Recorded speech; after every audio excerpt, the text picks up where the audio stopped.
Okay, so knowing the story of the church in Ephesus and then reading Ephesians chapter 1, it just makes it so much louder. So, this church in Ephesus that Paul is writing to in Ephesians, there was sin that was running rampant in that area, much like today. There was a god of fertility. Her name is Artemis that people worshiped. And the way they worshiped this specific god was through sexual immorality. I mean, what? So, as Paul is writing to this church in Ephesus, he is letting them know, listen, y'all are set apart.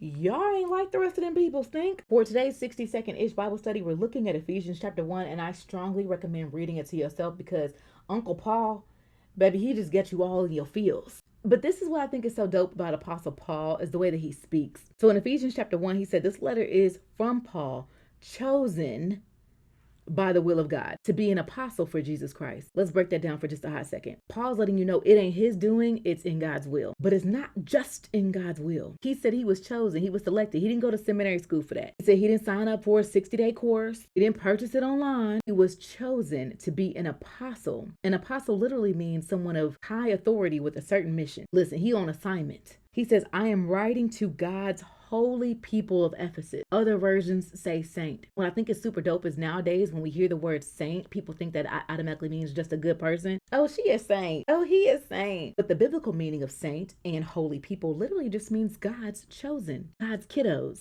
You and me stink. He goes on to explain in verse number 2, may God our Father and Lord Jesus Christ give you grace and give you peace. I don't know about you, but I need all the grace and peace I can get, baby. Sprinkle it on me, honey. Pour it down if you need to. I strongly recommend that you read Ephesians chapter 1 for yourself because it goes so deep when he talks about the spiritual blessings of being God's children, how we are chosen and set apart. That church in Ephesus was literally experiencing some of the things that we're experiencing right now today. And Paul is giving us the encouragement that we need. And Pastor Paulie Wally was even giving us a prayer. I said, shut up, Paul. Extra credit to look at verses 15 through 23. Paul ain't playing about y'all. Paul said in verse number 16, I have not stopped thanking God for you.